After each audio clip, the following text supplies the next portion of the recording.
काव्या एक जज्बा एक जुनून का जो आज का एपिसोड था भाई, इमोशंस की जो बाढ़ आई है, सीरियसली जो बाढ़ आई है इमोशंस की, वो मैं सोच तक नहीं सकता था कि भाई इतनी बड़ी और इतनी फैबुलस तरीके से आएगी। मतलब हाँ, इमोशनल होने वाला था आज का एपिसोड और चीज़ें इमोशनल वाइज में देखने को मिलने भी वाली थी, बट जिस वे में गई, जिस तरीके से हमें देखने को मिली, वो अनएक्सपेक्टेड था। प्लस आदि की आंखों से आंसू आना जब काव्या से बात हो रही थी कि भाई तुम क्या चूज़ करोगे, फैमिली को या फिर शुभ को, क्या है।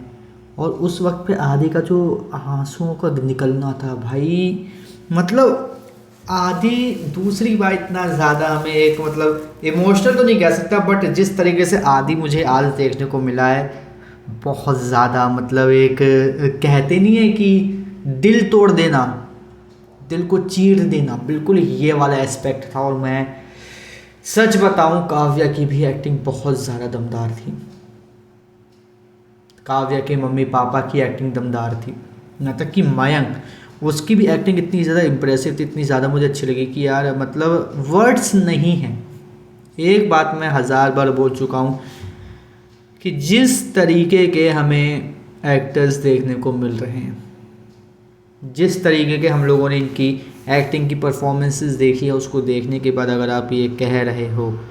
कि नहीं ये लोग बकवास एक्टर्स है, इनका कोई ना कोई एक अल्टरनेटिव है, तो भाई बहुत गलत हो, क्योंकि इनका अल्टरनेटिव इस शो के लिए तो इम्पॉसिबल है मिलना। सीरियसली इम्पॉसिबल है। ये लोग इतनी अच्छी तरीके से हर चीज़ को लेके चल रहे हैं, इतनी अच्छी तरीके से हर एक्ट को निभा रहे हैं, कर रहे हैं, कि अगर आप इनका अल्टरनेटिव एक्चुअल में बोलोगे कि है, तो भाई सॉरी टू से इनका अल्टरनेटिव आपको नहीं मिलेगा,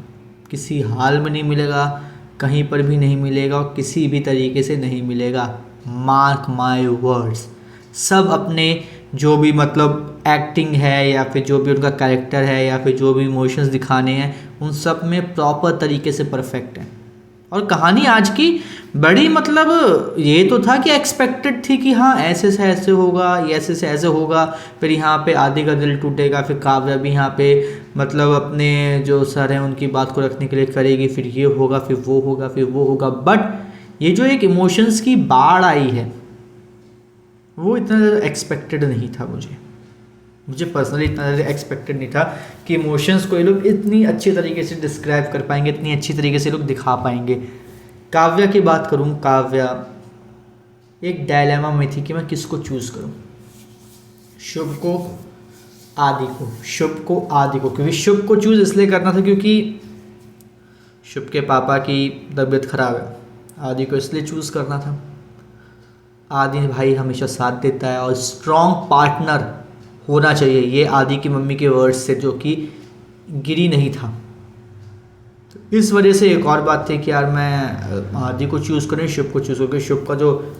होता है बिहेवियर वो सडनली चेंज हो जाता, और ये जो था ये कहीं ना कहीं हमने देखा कि प्रॉपर हमें देखने को मिला, और एक जगह नहीं कई जगह देखने को मिला कि इस टाइप की चीज़ें होती हैं। अगर हम लोग अभी देखें तो किस तरीके से उसने गार्ड के साथ बदतमीज़ी की थी जब आदि वहाँ पर था, और गार्ड ने आदि और काव्या की शादी हो रही ये सोचकर आदि और काव्या को हम क्या कहते हैं आशीर्वाद देने के लिए हाथ आगे बढ़ाते, कितनी बदतमीज़ी से बात की, एक एरोगेंस वो हमें देखने को मिला था एक आईएएस ऑफिसर का। तो ये चीज़ है। उसके बाद काव्या के ऊपर चिल्लाना, काव्या के ऊपर दबाव बनाना, काव्या को हमेशा नीचा दिखाना, ये भी देखा, और ये काव्या को पसंद नहीं है। काव्या को आई थिंक किसी भी लड़की को पसंद नहीं होगी जिस तरीके से सब चीज़ें हो रही है। वो एक आईएएस ऑफिसर के लिए पेपर देती है, क्लियर करती है, उसकी पोस्टिंग आ चुकी है, और आप उसके ऊपर दबाव बनाने की कोशिश करो तो कैसा लगेगा। वो खुद बोलेगी कि मैंने ये सब करने के लिए इतना सब कुछ किया, इतनी मेहनत की, इतना सब कुछ पढ़ा बड़ा, अगर ऐसा है तो फिर यार मेरी तो पढ़ाई बेकार है, मुझे तो पढ़ना ही नहीं चाहिए था। एंड कहीं ना कहीं मतलब था यार, गलत चीज़ें थी यहाँ पे। काव्या को बिल्कुल पसंद नहीं था ये सब। उसके बाद जो दूसरी बहुत ज़्यादा शॉकिंग चीज़ हुई वो ये कि यहाँ पे मुझे ये बात समझ में नहीं आई कि आखिर क्यों काव्या ने जो शुभ के पापा हैं उनसे उनका ये पूछा कि हाँ भाई चलो ये चीज़ है कि आप बताइए क्या चाहते हैं आप, मैं शुभ से शादी करूँ ना करूँ, ये वो चाहती तो ये बोल सकती थी कि अभी मैं थोड़ा सा टाइम लेना चाहती हूँ क्योंकि अभी जस्ट पोस्टिंग हुई है मेरी, थोड़ा सा बस थोड़ा सा टाइम दे दो आप 1-2 महीने का, क्योंकि मुझे अपना आपको थोड़ा सा मतलब एक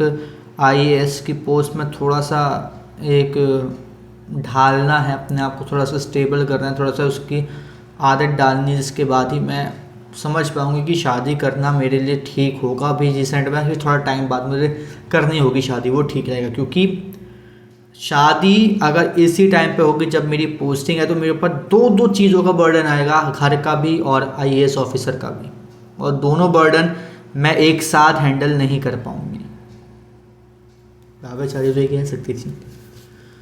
बट यहाँ पे उसने ये नहीं कहा क्योंकि उसको पता है कि उसके पापा की जो शुभ के पापा की तबीयत ख़राब हुई वो कहीं ना कहीं उसके डिसीज़न की वजह से कि भाई मुझे अभी शादी नहीं करनी। और यहाँ पे अगर वो ये बता देती कि शुभ जो है इस तरीके से करा उसने, आदि का जो सीन था जो कि उसके पापा को पता था, इसी वजह से उसके पापा भी बोलते हैं बार बार कि जो तुम्हारा फैसला होगा वो आखिरी फैसला होगा, वो कहीं ना कहीं थोड़े से मतलब था कि यार ये चीज़ें सही नहीं है, ये जो बात है वो सही नहीं, और एक्चुअल में उनको कहीं ना कहीं वो क्या पता, वो खुद ही पता लगाएं और खुद ही बोले कि नहीं शुभ तुम काव्य से शादी नहीं करोगे, काव्य तुम भी शुभ से शादी नहीं करोगे। रीज़न उसका ये है कि शुभ तुम उसके लायक नहीं हो और काव्या तुम्हारे लायक नहीं है यार, शिव बोलो शुभ आज ही तुम्हारे लायक है, फिर और कोई बंदा लायक है जो एक्चुअल में मतलब धोखाधड़ी नहीं हो बल्कि कुछ मतलब चीज़ें ऐसे घुमा के नहीं करते, तो एक्चुअल में जो चीज़ें कर रहा है वो सही और सीधे वे में कर रहा है,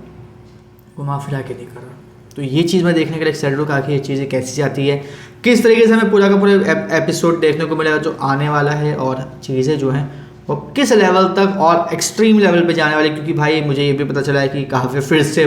भड़की है आदिराज के ऊपर। आदिराज और काव्य के बीच में, दोनों के बीच में प्यार का इजहार हो चुका, दोनों के बीच में बहुत बड़ी दरार भी आ चुकी है शुभ के नाम की, जिसमें शादी भी इंक्लूडेड है। तो अब ये दरार कैसे भरेगी, कहानी कहाँ से कहाँ जाएगी, कैसे कैसे जाएगी, और आईएएस की पोस्टिंग पर कब हमारी काव्या जाएगी, कब हमें आईएएस का एक जो रोल है वो हमें देखने को मिलेगा काव्या की लाइफ में, ये भी देखने के लिए मैं बहुत ज़्यादा इंटरेस्टेड हूँ, बहुत ज़्यादा एक्साइटेड हूँ। बाकी देखते हैं चीज़ें कहाँ से कहाँ जाती है, कैसे कैसे जाती है, किस तरीके से नज़र आती है। बट आप हमें कमेंट करके ज़रूर बताइएगा कि आपको काव्या का आज का एपिसोड कैसा लगा, और आने वाले एपिसोड को लेकर क्या आपके अंदर भी सच में एक्साइटमेंट है या फिर नहीं। और इसी तरीके से काव्या के आने वाले सभी एपिसोड की अपडेट्स और रिव्यू से जुड़े रहने के लिए चैनल को सब्सक्राइब कर लीजिए, बेल आइकन को दबा लीजिए ताकि आपसे मिस हो काव्या के आने वाले किसी भी एपिसोड का कोई भी रिव्यू।